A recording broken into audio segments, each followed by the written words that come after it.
Então, hoje aqui na Joana de Ângeles, nós vamos ver capítulo 43, críticos impiedosos, e o 44, que é o julgamento errôneo.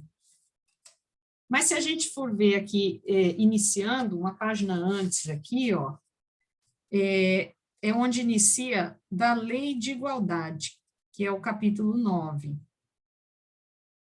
né, da lei de igualdade. Então, eu vou ler aqui essa primeira questão 803. Perante Deus, são iguais todos os homens? Sim, todos tendem para o mesmo fim, e Deus fez suas leis para todos. Dizeis frequentemente, o sol, luz para todos, e anunciais assim uma verdade maior e mais geral do que pensais. Questão 806. É a lei da natureza a desigualdade das condições sociais? Não, é obra do homem e não de Deus. Então, realmente, quando Deus nos criou, não criou para sermos diferentes, né? Em nenhum aspecto, né? Em nenhum aspecto, todos com as mesmas oportunidades. Se existe uma desigualdade, é produzido pelo próprio homem, né? Desigualdade social, nas condições sociais. Aí veja que interessante o título do capítulo 43, porque vai falar dos críticos impiedosos. Achei muito interessante isso aqui para mim, sabe? Os críticos e o julgamento errôneo, né? Eu falei, nossa, eu estou precisando aqui me analisar, né? O quanto às vezes a gente critica, né? A gente julga de forma errada, aqueles pensamentos parece que vem na cabeça da gente, né? Antes de qualquer outro pensamento ou sentimento, você já traz aquela crítica, né? Falei, nossa, esse aqui para mim foi bem, sabe, né? Parece que cai como uma luva, né, os capítulos. E bem interessante sempre a colocação da Joana, né? Então, coloca assim, ó, críticos impiedosos. Não te permitas a atribuição de avinagrar as horas de outrem mediante o ingrediente da crítica contumaz ou da censura incessante. Há muitos críticos na Terra que apenas veem o que lhe apraz, conseguindo descobrir o humilde cascalho no leito de um rio de brilhantes preciosos. Sua argúcia facilmente aponta erros, aguça detalhes negativos, embora insignificantes. Então, ela está falando aqui de uma crítica, assim, em que você vai procurar, né? Como ela falou aqui, ó, você vai procurar um cascalho num rio de pedras, de brilhantes preciosos, de pedras preciosas. Você vai atrás, você não vai ver nenhuma pedra preciosa, você vai no cascalho, né? O seu foco é aquele ali, aquela crítica contumaz, uma censura incessante. Tem pessoas que passam o tempo todo censurando, né? Censurando, não consegue olhar para um e para outro sem fazer a censura. Isso aqui é uma coisa, assim, que eu diria que, se a gente for pensar, é quase como a própria maledicência, né? Ou uma coisa leva a outra, não sei, um leva o outro, porque a maledicência surge disso aqui, né? Você começa a querer, você começa a manifestar, a falar, né? Buscando aqueles pontos ali, censurando cada comportamento do indivíduo, né? Como isso vai apontando esses erros, né? Que, como ela fala, ó, aguça detalhes negativos. Quer falar, Marli, alguma coisa? Não, você falando isso, eu lembrei de outra coisa. Como a gente sabe que a gente julga por aquilo que a gente tem dentro, né? Então, se a gente, como você falou lá, às vezes no leite você só vê o cascalho, você não vê o resto. Mas por quê? Porque aquilo que você aponta no outro é aquilo que você tem dentro, né? Na De verdade, repente você está cheio de cascalho. A gente tem que ficar atento, na verdade, a gente tem que prestar atenção nisso, né? Prestar atenção no nosso comportamento, porque o que eu estou vendo no outro mesmo, né? O que eu estou buscando, né? verdade. Outra coisa que me ocorre também, quando a gente critica muito, assim, e fica julgando, censurando, mas como, que absurdo, olha o que fulano fez, falou. Às vezes, eu não sei se há uma necessidade de diminuir o outro, ver defeitos no outro, para tentar fazer, se valorizar, para se sentir melhor, entende? Eu não sei até que ponto. Vamos ver se a Joana fala alguma coisa aqui também nesse sentido, né? Então, ela coloca aqui, ó, são perfeccionistas em relação às tarefas alheias, em relação às tarefas alheias, combativos contra os companheiros de lide, nos quais sempre descobrem falhas, descoroçoando, né? Quer dizer, tirando o ânimo daqueles. Fica o tempo todo, mas você fez isso, mas isso está errado, mas isso não está bom, não é assim. Então, você vai, a pessoa começa a falar, nossa, eu não sei fazer isso, eu não, né? Você vai tirando o ânimo, vai desanimando. Facilmente, quando no lugar daqueles aos quais combatem. Aí ela coloca assim, são críticos, porém, incapazes de aceitar as apreciações que os desagradam.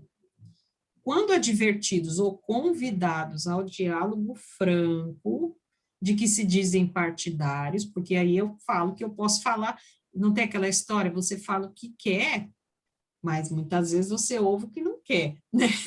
E aqui é isso que ela está falando, você é advertido ou convidado ao diálogo franco, e aí você justifica os seus enganos, você se justifica, não admitindo admoestações ou corrigendo, você não admite que o outro venha te corrigir, mas você pode corrigir o outro, não é? É sempre unilateral isso aqui, né? Sempre de um lado para o outro, não pode ter o vice-versa, né? A reciprocidade você não recebe. Porque se você é franco, né? Se você tem uma relação com uma pessoa, um amigo, em que você fala francamente, abertamente, ótimo. Mas o outro também tem que ter o lado do outro. O outro também tem que poder conversar com você da mesma forma que você se coloca para ele, né?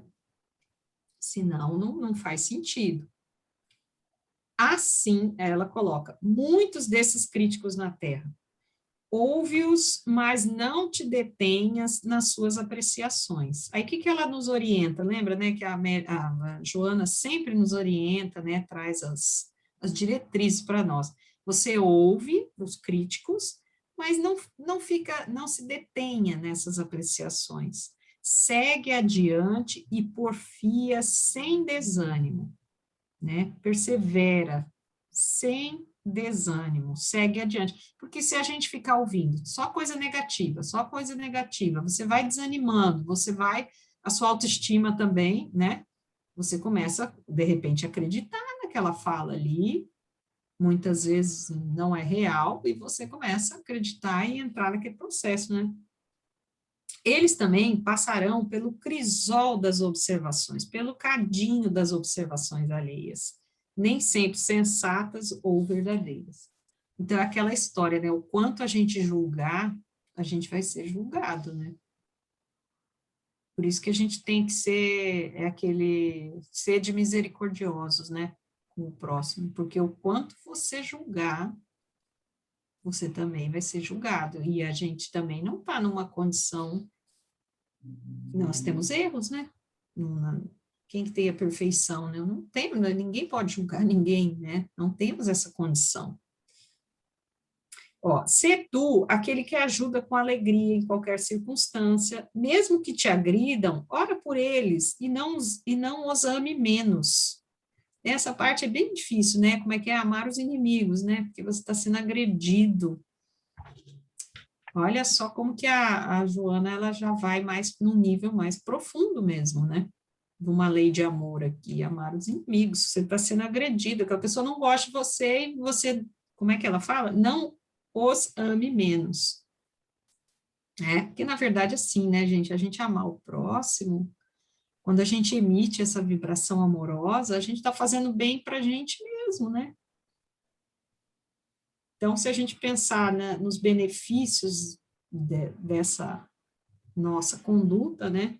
A gente só vai optar pelo amor, não vamos querer, né? Os pacíficos lá mesmo, que bem-aventurados os pacíficos, né? Que Jesus falou. Bom, o que mais aqui que temos, ó? Não tens o dever de agradá-los, é verdade, porém, não os tenha como inimigos. Então, é melhor para a gente. O fato de você não ter inimigo, não claro, não afeta o próximo, você não emite uma energia negativa para o próximo, mas você está se beneficiando também, não é? Então, às vezes, a gente põe o foco tanto no próximo, né? A gente fica tão observando, criticando, julgando, sempre no outro, né?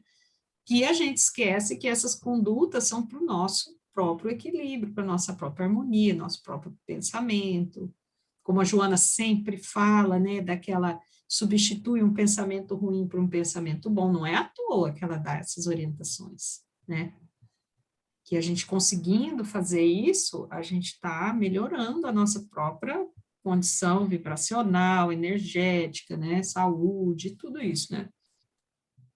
Tá. Sem que o saibam, ou porque insistam em ignorá-lo, necessitam da tua amizade pura e desinteressada. Então, na verdade, esses que nos criticam muitas vezes estão precisando da nossa amizade, né? Sem que o saibam, sem que eles próprios saibam, né? Assistido por tais críticos impiedosos e por eles insistentemente perseguido, fiscalizado por tais defensores da verdade e por eles combatido, erguido a cada passo por frios e céticos reprochadores e por eles azorragado verbalmente, aí vem Jesus, que passou por tudo isso, né? Jesus prosseguiu sereno, por saber que os doentes mais inditosos são os que se recusam reconhecer a posição de enfermos, quando os piores cegos são aqueles que não querem ver. Então, Jesus tinha um entendimento muito maior do que o nosso, é claro, né? Prosseguia sereno, ele via que eram aqueles ali que não se reconheciam na posição de enfermos, eram os mais, né, necessitados ali. Que o pior cego são aqueles que não querem ver. E aí ela fala mais ainda aqui, né? Buscando o reino dos céus, não contes com os enganosos aplausos da terra, bem dizendo os teus críticos, os fiscais insensíveis da tua conduta, que sem quererem te impelirão para Jesus, o fanal que deseja honestamente lograr, que deseja atingir, né, o facho de luz, né, que você quer chegar até Jesus, a iluminação de Jesus, né, que você quer lograr, que você quer adquirir, conseguir. Então, o que ela nos chama a atenção? Não contes com os enganosos aplausos da terra, bem dizendo os teus críticos, os fiscais da tua conduta. Porque veja bem, né, gente, isso pode ser proveitoso para nós. A gente ter um monte de fiscalzinho olhando o que a gente está fazendo, nos observando, nos apontando. Não pode ser benéfico, né? O que a gente pode aproveitar disso? Você tem uma pessoa que sempre está, às vezes está apontando o dedo para você, né? Ah, mas é isso, olha aqui como você faz, você errou nisso, você errou naquilo. Beleza, mas não serve para você conseguir perceber? Será que se não tivesse esse fiscal mostrando para você, será que você ia ver aquelas suas falhas, né? É um questionamento também que eu me faço, né? Porque, ó, ela coloca aqui, ó, sem quererem, te impelirão para Jesus. Eles te criticam, né? Eles te censuram, julgam, né? Apontam os seus erros, mas eles estão te impelindo para Jesus, porque eles estão, de certa forma, te alertando, te mostrando. Eu entendi assim, né? Não sei, quer fazer algum comentário, Marli? Alguma outra coisa? As Não, meninas aí também? concordo com você, sim. É, é interessante a gente ver isso, porque, às vezes, essa crítica que a gente recebe faz com que a gente se cuide também, né? Às vezes também tem, mesmo que às vezes não seja agradável, mas faz a gente pensar, puxa vida, por que está falando isso, né? Será que tem razão? Por isso que diz aqui que se a gente não se revoltar contra essas pessoas e entender que às vezes aquela pessoa, mesmo não tendo intenção, ela está nos ajudando, porque faz a gente pensar, né? Falar, puxa vida, falou que apontou tal coisa, mas será que não é verdade? Será que eu não posso melhorar mesmo alguma coisa? Então, se a gente levar para um outro lado, às vezes, até inconscientemente, aquela pessoa está nos ajudando a aprimorar aquilo que é. Porque se ela está criticando, e se a gente souber levar aquilo não para o pessoal, mas a gente escutar, falar, puxa, mas é mesmo, né? Como ela diz ali, não, nós não temos o dever de agradar ninguém. Nós temos que agradar a nós mesmos, né? A nós e a Deus, né? Vamos dizer assim. Mas se aquela crítica pode servir, puxa vida, eu vou, nem que for para a gente falar, às vezes até movido por um orgulhozinho, né? Falar, não, eu vou melhorar só para não dar o braço a torcer. Mas independente de qualquer coisa, a gente está melhorando. No serviço, em qualquer coisa, né? Que a gente recebe uma crítica, no primeiro momento a gente não gosta, ninguém gosta. Né? Vai falar, não, eu gosto. Mentira, ninguém gosta.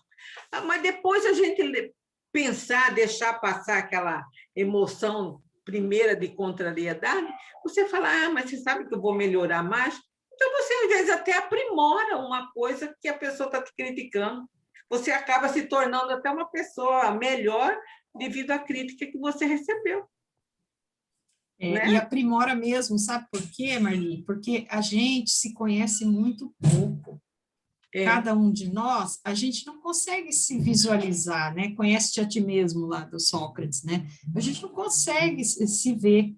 E são os outros que nos espelham, que nos mostram as coisas que a gente tem. Né? Aquela história quando alguém te incomoda, você vê aquela pessoa, você fala, não suporto, ou coisa naquela pessoa. O que você tem? Você tem algo parecido com ele. Então, assim, as pessoas são os nossos espelhos. Então, é importante, porque talvez a gente, por si só, a gente não iria conseguir visualizar essas coisas todas que são trazidas quando nos censuram, quando nos criticam. A gente sozinho, possivelmente, não ia conseguir, né? Um processo difícil para nós, esse conhece-te a ti mesmo. O dia que a gente já se conhecer, que a gente já vai estar num outro patamar, né? Aí a gente vai auxiliar o próximo, talvez a gente vai ouvir essas críticas amorosamente, como Jesus, né? Ouviu, recebeu tudo aquilo ali num outro entendimento, né? Sem nos cutucar o orgulho, né? Essa cutucadinha que você falou aí, que dá, não, agora você vai ver também, né? Não vai cutucar, porque não vai ter mais o que cutucar, o orgulho. Então, eu acho que a convivência com o próximo, ela é necessária até para nos mostrar mesmo quem somos. E se a gente ficar atento e fizer isso numa boa, né? A gente não pode ficar assim também, nossa, credo, mas como eu sou assim, eu não gosto do fulano porque ele é assim, então quer dizer que eu também sou, né? Eu acho que não pode tornar aquilo uma coisa difícil, pesada, né? A gente tem que lidar com uma certa leveza conosco mesmo, né? Porque aí é o amor que a gente está também produzindo para nós, conosco, né? Amar a si mesmo também, né? Para poder amar o próximo, né? Então, é uma coisa curiosa, né? Essa colocação aqui, realmente é interessante. Os críticos, e você vê que está na lei de igualdade, né? Quer dizer assim, quem sou eu para criticar, né? Vou te criticar, por exemplo, né, Marli? Ficar te censurando. Perante Deus, nós somos todos iguais, né? Não tem. Está dentro de um capítulo aqui da lei de igualdade.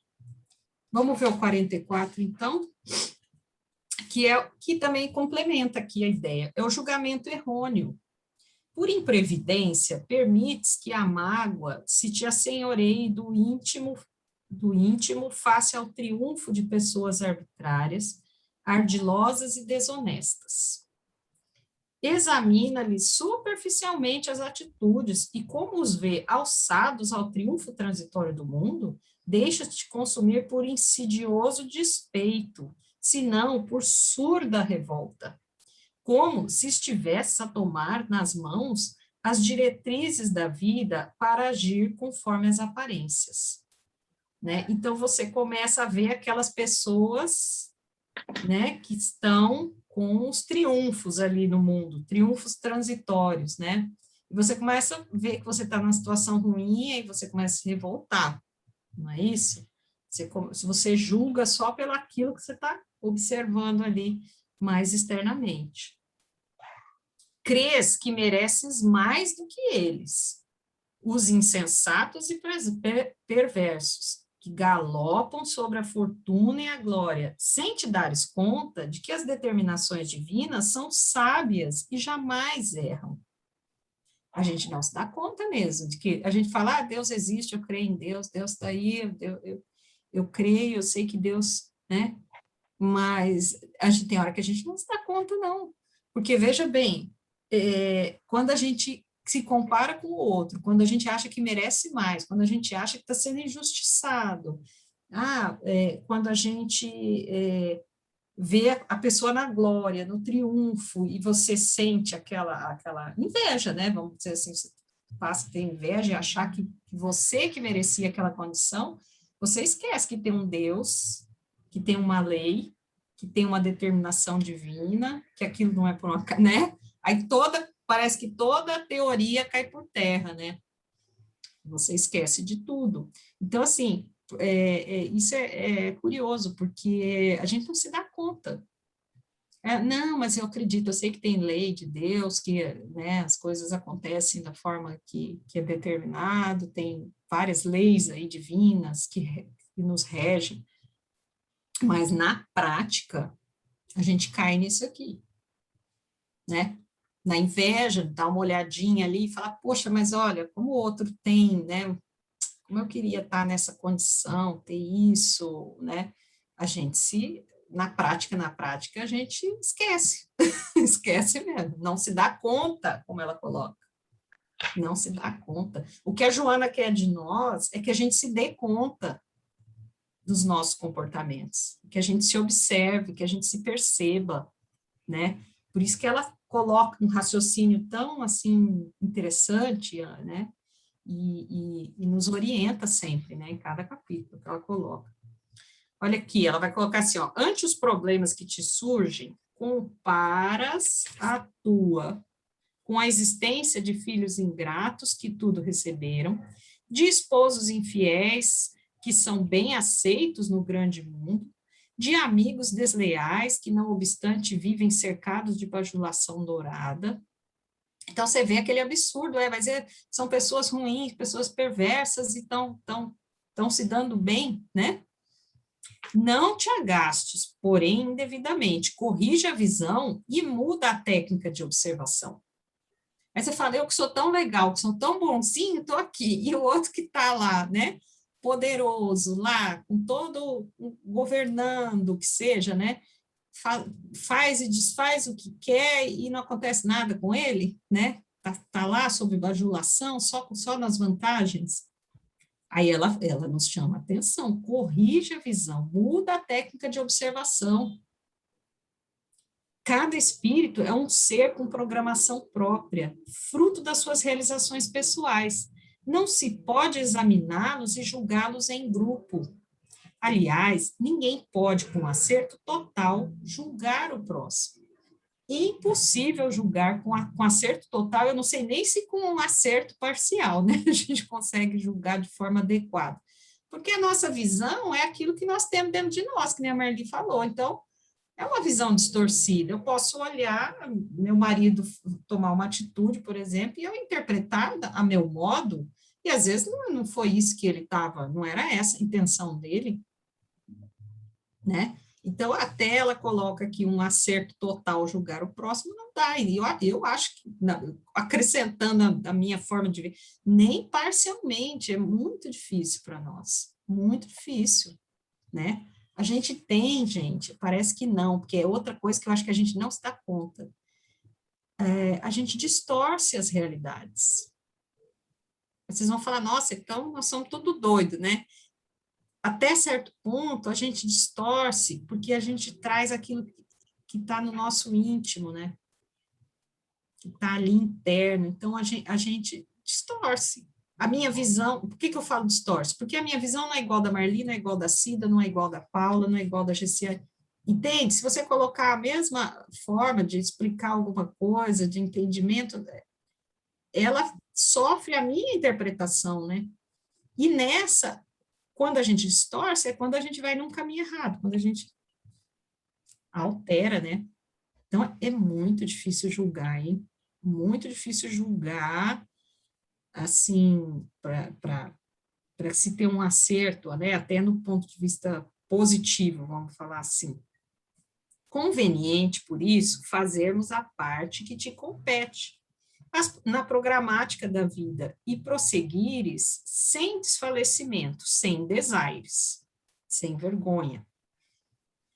Onde estiveste aquinhoado com a mordomia dos valores que desperdiçaram, onde não, desculpa, gente, ontem, né? Aqui ela começa a colocar os motivos por que da sua desdita. Por que que você está numa situação ruim hoje, né? O que pode explicar? Porque você tá de olho no outro, né? Você está sempre julgando o outro e querendo estar como o próximo, achando que o outro está triunfando. Mas e você? O que aconteceu com você antes? Ontem estiveste aquinhoado com a mordomia de valores que desperdiçaste. Já fruíste de afeições abnegadas que desconsideraste. Passaram pela porta das tuas aspirações alegrias e bênçãos que mal usinastes. Por algum tempo, sobre os teus ombros pesaram as cangas da governança e da responsabilidade, que arrojaste fora levianamente. Então, você imagina isso aqui. Se você tem sobre os seus ombros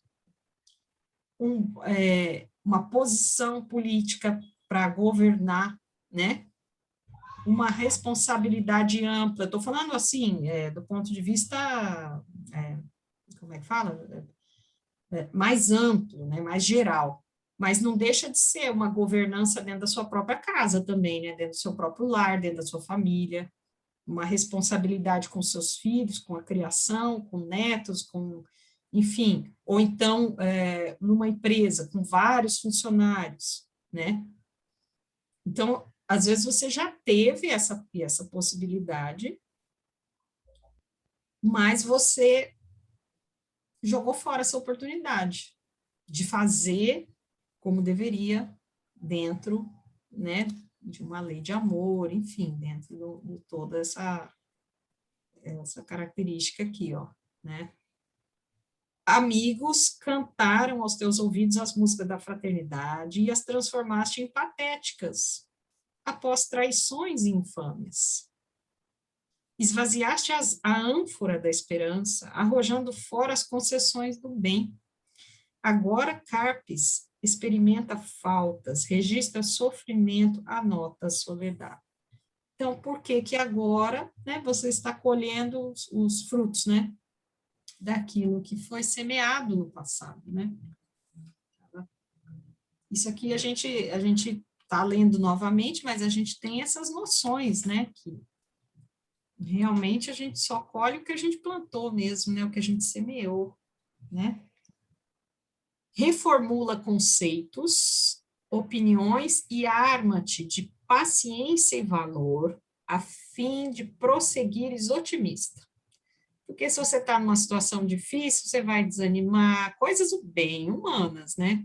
A gente desanima, a tristeza, achar que não vale a pena determinados trabalhos ou determinadas condutas ou convivências, né?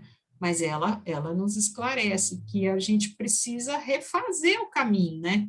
Então, reformula os seus conceitos, suas opiniões, arma-te de paciência, né? Essa tal da paciência, acho que era uma que se a gente pudesse comprar, né? Se tivesse um lugar que vendesse paciência, a gente, né, dava uma parte da nossa fortuna, que não temos, na nossa fortuninha, a gente dava para adquirir a paciência, porque é algo assim que realmente exige muito de nós, né? Difícil chegar na tal da paciência, que quando a gente se percebe, a gente já está inquieto, a gente já não está aceitando aquilo ali, aquilo já te irrita, você não aguenta esperar o tempo, porque a gente quer controlar o tempo também, né? Gostamos bastante de fazer isso, né? Comportamento bem humano também, controlar esse tempo, porque o tempo não é de Deus, a gente quer que o tempo seja da gente, então a gente não tem a paciência, né? A gente quer, na nossa cabeça, que o tempo, que as coisas funcionem à nossa maneira, né? E paciência e valor a fim de prosseguires otimista. Então, se você está numa situação difícil agora, paciência, né, a fim de prosseguir otimista. Tem que manter sempre aquela visão futura. Hoje pode não estar bom, mas a gente vai construindo esse futuro, né? É sempre dia para quem acende a luz da fé no coração e usa o amor nas realizações a que se afervora. Vens de experiências fracassadas e está em tentativas de equilíbrio. Não te desencantes. Olha o que ela fala para todos nós estamos nessa situação, né? A gente vem de experiência fracassada no passado, erramos bastante, como erramos, ainda continuamos aí também, talvez em menor quantidade, menor, no, erros menos graves, né? Continuamos praticando os nossos erros, nossas experiências fracassadas. Estamos em tentativa de equilíbrio, esse é o nosso objetivo, nos equilibrar, nos harmonizar, né? Ter essa paz, né? Construir essa paz em nós, né? Agora é a vez dos outros. Aí ela coloca aqui: fruem hoje o que possuíste ontem. Ajuda-os a não caírem na alucinação que te venceu, orando por eles, não os invejando, nem pensando mal a respeito deles. Né? Então, se você vê que o outro está numa situação pior do que a sua, né, que ele está desequilibrado, está numa condição difícil, ajuda a não cair na alucinação, porque você já passou por isso e você já viu o que resultou de tudo isso. Não é fácil, então você vai desejar para o outro, né? Além disso, eles sabem como estão construindo a ilusão, os recursos de que se utilizam, e isto basta-lhes como punição gravada na consciência, de que não se conseguem libertar. Sorriem em público e choram a sós. Gozam em sociedade e reconhecem-se solitários. Por penetrar no âmago das questões e no cerne das consciências, afirmou Jesus. Você vê que ela coloca aqui mesmo, olha, que ele penetrou no âmago das questões e no cerne das consciências, né, que a gente viu lá no livro, né, no caso quando Jesus fala com a Lívia, fala com Simeão, né, então ele realmente, ele penetra tudo isso para ele é visível, né. Vós julgais segundo a carne, eu a ninguém julgo. Gente, se Jesus falou, né, eu a ninguém julgo, imagina o que é para nós julgarmos, né? Porque ele fala que a gente julga segundo a carne, a gente julga segundo os nossos valores aqui da terra, né? Segundo o que a gente conhece, né? Eu a ninguém julgo. Faze a paz com todos e fruirá das messes da paz, não julgando, condenando ou perseguindo ninguém, né? Então, na verdade, como a lei é de igualdade, nós estamos submetidos a uma lei de igualdade, então quem somos nós, né? Para julgar, condenar, perseguir, quem somos nós, né? A gente tem que buscar outro entendimento para não cair nessas atitudes aqui, né? Vocês querem acrescentar alguma coisa, gente? Eu vou acrescentar, eu estava meio fugida da aula, que parece que todo mundo resolveu vir em casa hoje, mas eu vou acrescentar do livro Paz e Renovação, um complemento aqui de Emmanuel.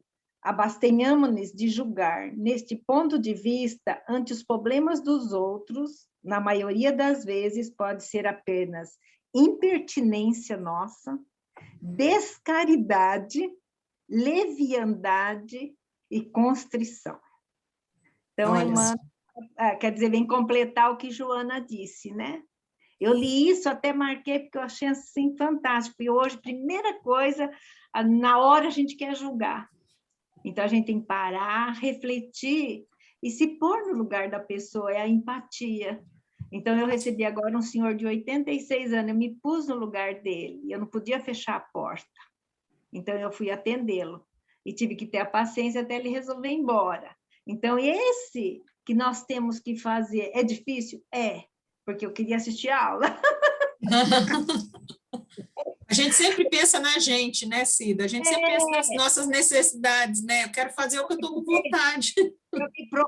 Eu me preocupo de sexta-feira, de quarta, assim, eu evito Tem marcar... os horários, né? Os horários. Aí eu tinha lido isso ontem à noite, eu falei, não, vou... E eu não sabia a lição da Joana. Da Joana. Que eu 1000 anos, né?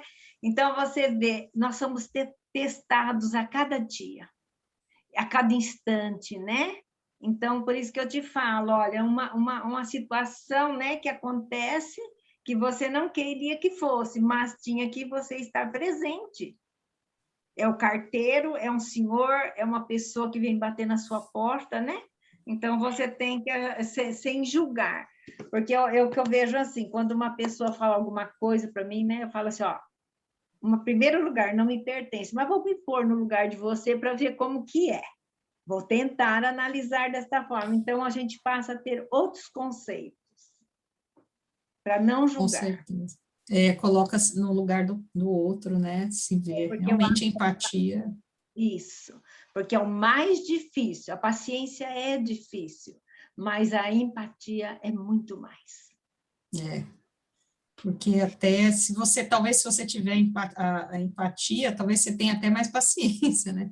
Porque aí você passa a olhar o outro, entender o outro e ter mais paciência com o outro e aguardar. Eu acho que a questão da paciência é a questão do tempo, né?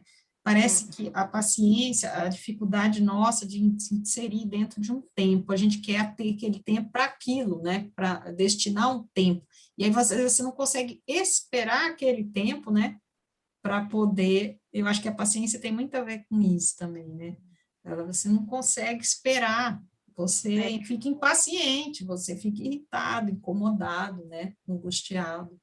Mas esse é o teste que nós temos que passar para ver se a gente está aprendendo, né, Simone? Que não vamos aprender tudo de uma vez, mas temos que praticar. Que isso é uma prática. Cada dia, né, Cida? Cada momento, cada pessoa que você se relaciona, às vezes até cada fala, né? Cada diálogo que a gente tem é um exercício para nós. Se a gente for ver, são as convivências, né? São as nossas convivências. Tudo é um exercício. A gente vai estar tendo sempre oportunidades, sempre. Graças a Deus. Né? Vamos aproveitar, assim, e o que eu falo, que eu sempre penso assim, que a gente tem que tentar fazer tudo com leveza, sabe?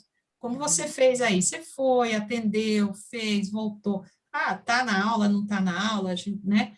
Mas tudo bem, né? Entendeu? Não tem, assim, aquelas cobranças, aquele desespero, né? Eu acho que isso é que a gente tem que se permitir também, não ficar, nossa, mas, poxa, mas tem que fazer isso, né? Às vezes a gente se coloca até com aquelas listinhas, né? Tem que fazer isso, isso e aquilo, aí se você não faz, você fica desesperado também.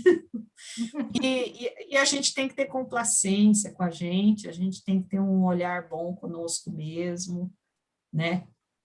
A cobrança, às vezes a gente precisa se cobrar para poder progredir um pouco, mas a gente pode cobrar não tanto, né? De uma forma tão Porque eu veemente, vejo né? nessas pessoas o que elas nos ensinam, as lições estão nos livros.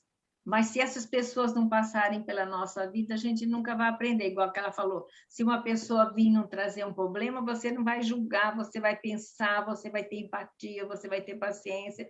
Então, tudo isso tem que ter essas pessoas da nossa vida para a gente ir aprendendo. É isso mesmo, Cida. E uma coisa interessante que a gente não pode perder de vista é que as experiências, cada um de nós registramos essas experiências de forma diferente, né? Então, você vive uma coisa, Simone, você pode assimilar de um jeito e eu assimilo do outro. E aí, é por isso que por isso que Jesus diz aqui, eu a ninguém julgo, porque as experiências são individualizadas. Você, por exemplo, falou há pouco, né? Seu marido falou uma coisa, você não pode julgá-lo, porque você não sabe que experiências ele já vivenciou para ele ter dito aquilo ou feito aquilo. Para você é diferente. Então, é esse respeito que eu acho que Jesus nos ensinou. Cada um é um universo, né? Cada um de nós somos um universo. Cada um de nós temos uma realidade. Uma experiência chega para mim, eu processo de um jeito, você processa de outro, a Cida de outro. E isso que faz a riqueza da vida, né? Essa troca. Porque cada um vai fazendo, vai vivendo, puxa vida, a Cida fez isso, puxa, legal, essa experiência, a Simone falou aquilo. Então, isso que enriquece a gente. E não a gente achar que só porque eu tenho essa visão, todo mundo tem que ter. Né? Esse é o grande desafio. Não porque a verdade é minha verdade, não. É a sua verdade, a verdade do outro é a outra. Porque a gente não tem evolução, né, como Jesus tem, não tem essa evolução para carregar essa verdade ainda, né? A gente não tem. Então, como eu falei, a gente acaba distorcendo da nossa maneira, né? As ideias, as coisas. Então, tem que estar atento, porque é natural que a gente faça isso. Nós somos pequenininhos ainda nesse sentido, né? Estamos crescendo, estamos desenvolvendo, né? E se a gente conseguir entender isso, vai ficando mais fácil, porque ficamos mais abertos também, né, aos outros entendimentos. Então, aí a Gessiane está aí, quer falar, Gê, alguma coisa para a gente encerrar? Quer fazer a prece? Posso fazer a prece. Deixa eu só colocar meu outro microfone, porque a Júlia está aqui perto. Ah, tá aí junto, essa gracinha, né? Júlia, lindinha. Mas deixa ela falar, quem sabe ela faz a prece aí para nós também.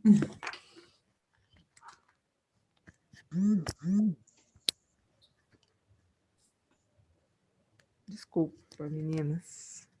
Desculpa, meninas. Só um minutinho. Eu te chamei aí, mas eu não sei se você está... Se você estiver meio conturbada, não tem problema não, gente. Só porque a gente gosta. Eu gosto muito da sua prece. Acho muito bom. Já consigo, tá bom? Tá bom. Vamos fechar nossos olhos. Vamos pensar em Jesus, nosso mestre amado, amigo, aquele que veio até nós para exemplificar, para ser nosso modelo e guia. Agradecidos estamos por poder, Senhor, seguir os seus passos, ainda com dificuldade, pelo nosso entendimento. mas felizes, Senhor, por termos o Evangelho de Jesus, que nos ajuda, que nos fortalece, que nos ampara quando caímos. Esteja conosco, Senhor, em todos os momentos que necessitamos, assim como todos aqueles que precisam nesse momento do seu bálsamo de luz e renovador. Aquele, Senhor, que dá energia para a nossa caminhada. Obrigada, incansavelmente, por tudo que recebemos. Que assim seja, graças a Deus. Graças a Deus. Muito bom. Meninas, muito obrigada. Obrigada a você, Simone.